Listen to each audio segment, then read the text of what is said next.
নমস্কার বন্ধুরা, জানা গোট ফার্ম ইউটিউব চ্যানেলে আপনাদের প্রত্যেকে স্বাগত জানাই। ছাগল ফার্মের উপর একটা নতুন ভিডিও আপনাদের কাছে আজকে নিয়ে এসেছি।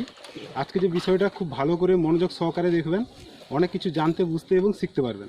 তো আজকে যে বিষয়টা নিয়ে আলোচনা করব, যে প্রেগনেন্ট হওয়ার পরে যখন একটা ছাগলের ডেলিভারি যখন হয়ে যায়, ঠিক ডেলিভারি হওয়ার পরে যে সমস্ত প্রবলেমগুলো হয় সেগুলো সমাধান যাতে আপনারা নিজেরা নিজের বাড়িতে যাতে করাতে পারেন, সেইটা নিয়ে আজকে বিস্তারিতভাবে আলোচনা করব। এবং বাচ্চারা যাতে তার কেয়ারটা যাতে অটোমেটিকভাবে যাতে ভালো হয়ে যায়, বাচ্চা যাতে গ্রোথ ঠিকঠাকভাবে থাকে, বাচ্চাটার বয়স অনুযায়ী যাতে ওজন ঠিকঠাক থাকে, এবং বাচ্চাটার যে বিভিন্ন রোগের যে প্রতিরোধ করা যে ক্ষমতাটা যে গড়ে ওঠে সেটা যাতে খুব সহজে গড়ে উঠতে পারে, সেটা নিয়ে বিস্তারিতভাবে আজকে আমি আপনাদের সামনে আলোচনাটা শুরু করব। তো যখন কোনো ছাগল 150 থেকে 155 দিনের মধ্যে, বা কোনো ছাগল এটা দেখা গেছে যে 145 দিন থেকে 155 দিনের মধ্যে যখন কোনো ছাগলের ডেলিভারি যখন হয়ে যাবে, অর্থাৎ তার একটা দুটো তিনটে যার যেরকম ক্যাপাসিটি এরকম বাচ্চাটা হয়ে যাওয়ার পরে আপনারা কি করেন, ওই বাচ্চাটাকে নিয়ে কিন্তু মাতামাতি থাকে। প্রত্যেকটা খামারি তখন কি করে, বাচ্চাটা যখন পেয়ে গেছি মানে আমি স্বর্গের ধন হাতে পেয়ে গেছি, তখন কি করে বাচ্চাটার উপর কেয়ারফুলটা বেশি হয়। বাচ্চা কোথায় থাকবে, বাচ্চারা কি খাবে, এইটা নিয়ে কিন্তু চিন্তা ভাবনায় কিন্তু মত্ত থাকে। তো যখন বাচ্চারা যখন হয়ে যায় তখন কি হয়, বাচ্চারা খায় কম কিন্তু মায়ের ওলানে কিন্তু দুধের ভারটা কিন্তু বেশি থাকে। তখন আপনারা করেন কি, বাচ্চাটাকে ঘন ঘন 4বার 5বার করে দুধ খাওয়ান। তো দুধ যখন প্রোডাকশান বেশি থাকে কিন্তু খরচ যখন কম হয়, তখন কি হয় যে তার মায়ের যে শরীরের যে ঘাটতিটা তখন কিন্তু এতটা বোঝা যায় না। কিন্তু যখন বাচ্চারা যখন আস্তে আস্তে করে যখন বড় হয়, অর্থাৎ 15 থেকে 20 দিনের যখন বাচ্চারা যখন হয়ে যায় অলরেডি, তখন দেখবেন বাচ্চাটার খাবারের যে পরিমাণটা ওটা কিন্তু কন্টিনিউভাবে ধীরে ধীরে বাড়তে থাকে। আর যখন ধীরে ধীরে বাড়তে থাকে তখন কিন্তু মায়ের যে প্রোডাকশান ওটা কিন্তু আস্তে আস্তে করে কম হয়। বা অনেক খামারি এটা করে কি, যখন বাচ্চারা হয়ে যায় তখন মায়ের ওলানে কিন্তু দুধটা ঠিকঠাকভাবে থাকে না। তখন কি করে, কোথা থেকে গাই দুধ ম্যানেজ করে, বা কোথাও দোকানে ছুটে যাচ্ছে ল্যাকটোজেন 1 আনতে। তো ল্যাকটোজেন 1-এর যে বর্তমান দামটা মিনিমাম 350 থেকে 400 টাকা অবধি। গাই দুধের যে কিলো এখন 30 থেকে 35 টাকা, কোথাও কোথাও আবার 40 টাকা রেট আছে। তো এবার অনেক খামারি করে কি, যে গাই দুধটাকে বেছে নেয়। কিন্তু গাই দুধটা যখন কোনো ছাগল বাচ্চাকে যখন কোনো খামারি যখন খাওয়ায়, তার যে ডাইজেশন যে ক্ষমতাটা ওটা কিন্তু বাচ্চার মধ্যে ঠিকঠাকভাবে থাকে না। বা গাই দুধ যখন পরিমাণের চাইতে যখন একটু বেশি খাওয়ায় তখন কি হয়, প্রথমত হজমের সমস্যা হয়, পাতলা পায়খানা শুরু হয়, এবং ছাগলের পেটে কিন্তু কৃমির যে চান্সটা ওটা কিন্তু অনেকটা বেড়ে যায়। অর্থাৎ আরও ভালো করে বলি, যতই গাই দুধ খাওয়ান বা যতই ল্যাকটোজেন 1 খাওয়ান, মায়ের দুধের কিন্তু তুলনা কোথাও পৃথিবীতে কোথাও নেই। যখন আপনারা নিজেরাই ট্রাই করবেন বাড়িতে, একটা ছাগলকে তার ভরপুর মাত্রায় তার মায়ের দুধ খাওয়াবেন, আর একটা ছাগলকে আপনি ল্যাকটোজেন 1 খাওয়াবেন, দুটো বাচ্চার যে গ্রোথ ক্যাপাসিটি আকাশ আর পাতালের মধ্যে কিন্তু পার্থক্য দেখতে পাবেন। তো তখন আপনারা করবেন কি, বা এই যে পরিস্থিতিতে বাচ্চাটাকে কিন্তু কেয়ার করবেন কি করে, যখন একটা ছাগলের ডেলিভারি হয়ে যায় তার শরীর থেকে প্রচণ্ড পরিমাণে কিন্তু ক্যালসিয়াম এবং ফসফরাস কিন্তু বেড়ে যায়। অর্থাৎ এই রকম যদি কোনো একটা ছাগল যখন বাচ্চা যখন দিবে, এর শরীরে এখন বর্তমানে যে ক্যালসিয়াম ফসফরাসের যতটা প্রয়োজন হচ্ছে, যখন বাচ্চারা হয়ে যাবে তখন কিন্তু তার পরিমাণটা এর চাইতে আরও বেশি কিন্তু প্রয়োজন পড়বে। কারণ তার শরীরে যোগানটা দিতে হবে, বাচ্চার জন্য দুধের প্রোডাকশান হিসাবে ব্যবহার করতে হবে, এবং তার শিং তার খুর এগুলো সব মজবুত করার জন্য এবং তার শরীরটাকে স্ট্রং করার জন্য ক্যালসিয়ামের পরিমাণটা স্বাভাবিকের চাইতে 3 গুণ পরিমাণে কিন্তু বেশি লাগে। যেটা আমি তো বলবো 100-র মধ্যে মিনিমাম 70 থেকে 80% খামারি এটা সম্পর্কে জানেনই না। এমনি সাধারণ একটু ক্যালসিয়াম দিতে হয়, ভিটামিন দিতে হয়, মিনারেল দিতে হয়, দিয়ে দিচ্ছেন, কিন্তু কতটা দিতে হবে সেটা কিন্তু ঠিকঠাকভাবে জানেন না। একটা মা ছাগলকে কতটা দিতে হবে, একটা প্রেগনেন্ট ছাগলকে কতটা দিতে হবে, একটা বাচ্চা ছাগলকে কতটা দিতে হবে, এই হিসাবটা কিন্তু সবার ক্ষেত্রে আগে ক্যালকুলেশন করে কিন্তু বের করে নিতে হবে। যদি বের করতে পারেন তবে কিন্তু আপনি আপনার খামারের একটা ছাগলের নিউট্রিশন যে ভ্যালুটা কতটা সেটা কিন্তু আপনারা নিজেরাই কিন্তু বের করে নিতে পারবেন, এবং আপনার ছাগলটাকে সুস্থ রাখতে পারবেন।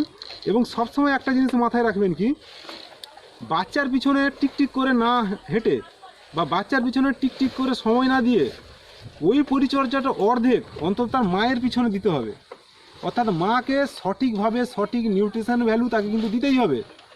যদি মায়ের যদি সঠিক নিউট্রিশন ভ্যালু যদি আপনি দেন, তাহলে কি হবে, ছাগলের যে দুধের যে প্রোডাকশান, ওই দুধের প্রোডাকশান বাচ্চা বড় হওয়া অবধি কিন্তু পুরো ফুল মাত্রায় কিন্তু পাবেন।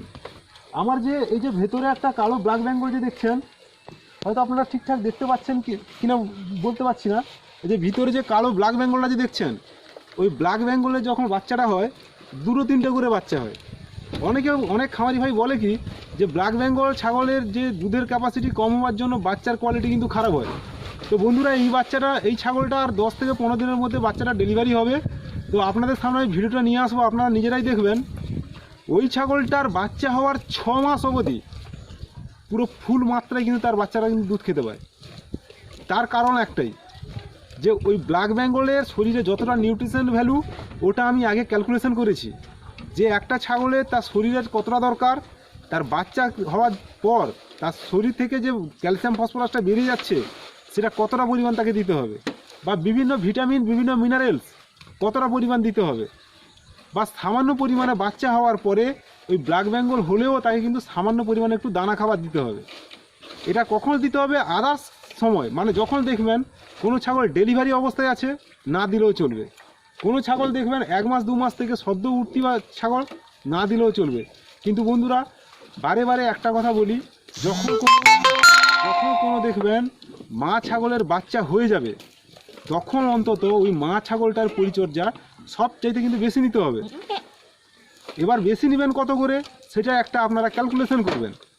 যদি একটা ব্ল্যাক বেঙ্গল একটু বড় সাইজের যদি ব্ল্যাক বেঙ্গল হয়, এবং যদি তার যদি 2-3টা যদি বাচ্চা হয়ে যায়, তাহলে যাতে মায়ের দুধটা ভরপুর মাত্রায় পেতে পারে, এটা নিয়ে আমি আগে একটা ভিডিও দিয়েছি, যে অন্তত মাসে 10 থেকে 12 দিন ওই ব্ল্যাক বেঙ্গলটাকে 250 গ্রাম করে দুধ, একটা করে কিন্তু কাঁচা ডিম অবশ্যই খাওয়াতে হবে।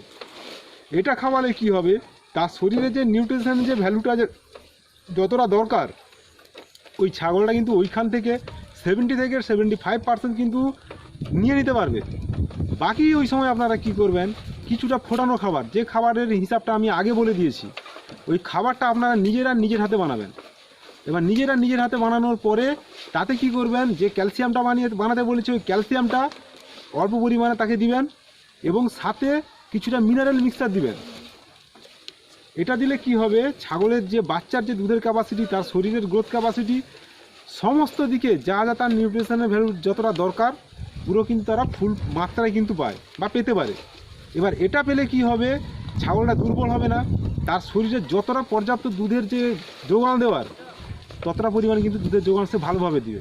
এবার কি হবে, যখন প্রোডাকশান যখন আস্তে আস্তে করে যখন বাড়বে দুধের, বাচ্চারা কি হবে, ফুল মাত্রায় একদম দুধ পাবে। অর্থাৎ আরও ভালো করে বলি বন্ধুরা, আমার যে এই যে ব্ল্যাক বেঙ্গল, যে এটাও ব্ল্যাক বেঙ্গল, এর যে ক্যাপাসিটি, তার চাইতে এর কিন্তু দুধের ক্যাপাসিটি আরও ভালো। এর যে ওলান বা এর যে দুধের ক্যাপাসিটি কিন্তু আরও ভালো। অর্থাৎ এর যে বাচ্চারা যে হয় বা বাচ্চারা যে হবে, এই বাচ্চার কোয়ালিটিটা কিন্তু সম্পূর্ণ আলাদা। বলে কি ব্ল্যাক বেঙ্গলের খারাপ, এটা কিন্তু আমার পিওর ব্ল্যাক বেঙ্গল নয়, সামান্য একটু ক্রস আছে। কিন্তু এই ছাগলটা, ব্ল্যাক ছাগলটা, এটা কিন্তু আমার পুরোটাই ব্ল্যাক বেঙ্গল। এই ব্ল্যাক বেঙ্গলের বডি ওয়েট বর্তমানে 30 কিলো বডি ওয়েট আছে। এই 30 কিলো বডি ওয়েটের ছাগলের যে বাচ্চার যে ক্যাপাসিটি, বাচ্চারা যখন হবে, আমি একে একটু ভালো মানের একটা পাঁঠা দিয়ে ক্রস করিয়েছি। এর যে বাচ্চার যে কোয়ালিটিটা যে হবে, এই কোয়ালিটিটা আপনারা নিজেরা দেখবেন, তাহলে আপনারা নিজেরাই বুঝতে পারবেন যে হ্যাঁ, বড় সাইজের যদি ব্ল্যাক বেঙ্গল নিয়ে যদি কোনো খামার যদি শুরু করে, তাহলে তার বাচ্চার ক্যাপাসিটি বা বাচ্চার যে কোয়ালিটিটাও খুব ভালো হতে পারে। আরও একটা ভালো কথা বলি, বাচ্চারা যখন তার মায়ের দুধটা যখন ঠিকঠাকভাবে যখন পাবে, তখন কি করবেন, ওই বাচ্চাটাকে ডিওয়ার্মিংটা একটু ভালো পরিমাণে করাবেন। তো অনেক খামারিরা করে কি, যখন কোনো ছাগল বাচ্চারা 1 মাস যখন হয়ে যায়, অনেকে করে কি পাইপারিজিন দিয়ে করায়, অনেকে করে কি অ্যালবেন্ডাজল দিয়ে কিন্তু করিয়ে দেয়। তো পাইপারিজিন আমি আমার যেটা প্র্যাকটিক্যালে দেখেছি, পাইপারিজিনে কিন্তু তেমন ভালো, মানে ডিওয়ার্মিং করানোর ফলে তেমন ভালো রেজাল্ট কিন্তু পাওয়া যায় না। বা অ্যালবেন্ডাজল যদি আপনি দিয়ে দেন, তাহলে কি হবে, দেখা গেছে যে ছাগলটার পেটটা মোটা হয়ে যাবে বাচ্চাটার, এবং বাচ্চাটার যে গ্রোথ ক্যাপাসিটি সেরকম কিন্তু ভালো আসবে না। তো আপনারা তাহলে কিভাবে করবেন ডিওয়ার্মিংটা, সেটা নিয়ে আপনাদেরকে বলি। আপনারা যখনই কোনো ডিওয়ার্মিং বা যখনই কোনো কৃমি ওষুধ আপনারা বাচ্চাকে দিবেন, বাচ্চাকে বিভিন্ন কম্পোজিশনে মিশানো, অর্থাৎ 2টো করে ডিওয়ার্মিং মিশিয়ে যেসব কম্পোজিশন বানায়, যেমন অ্যালবেন্ডাজল আইভারমেকটিন দিতে পারেন, বা ফেনবেন্ডাজল আইভারমেকটিন এরকম কম্পোজিশানে মিক্সড করে যদি আপনারা দেন, তাহলে দেখবেন ছাগলটার বাচ্চাটার যে গ্রোথ ক্যাপাসিটি, তার যে গার যে গ্লেজ, তার যে কোয়ালিটি, তার যে মাংস এবং তার যে বডি স্ট্রাকচারটা যে গঠন হবে বন্ধুরা, কিন্তু সম্পূর্ণভাবে কিন্তু আলাদাভাবে তৈরি হবে। তো বাচ্চাদেরকে কেয়ারটা বেশি না করে আপনারা করুন কি, বাচ্চা হওয়ার পরে মায়ের যে পরিচর্যাটা ওইটা কিন্তু খুব ভালো করে করুন। তাহলে দেখবেন বাচ্চারা তার মায়ের দুধ ফুল পাবে এবং মায়ের দুধ ফুল পেলে বাচ্চারাও ভালো হবে। তাই আগে মায়ের পরিচর্যা, তারপরে বাচ্চার পরিচর্যা, আগে মা তারপরে কিন্তু বাচ্চা। অনেক খামারে যে ভুলটা করে বন্ধুরা, ওটা কিন্তু আপনারা করবেন না, যে বাচ্চা হয়ে বাচ্চাকে নাচানাচি না করে মায়ের যত্ন ভালো করে করুন, তাহলে আপনার খামারটা খুব সুন্দরভাবে এগিয়ে যাবে। তো বন্ধুরা, আমার এই চ্যানেলটা যদি আপনাদের ভালো লাগে অবশ্যই একটা লাইক করবেন এবং আমার এই চ্যানেলটাকে শেয়ার করবেন এবং সাবস্ক্রাইব করে যাতে নতুন নতুন ভিডিওগুলো সবার আগে আপনাদের কাছে পৌঁছে দিতে পারি, তার জন্য আমার চ্যানেলটাকে সাবস্ক্রাইব করবেন।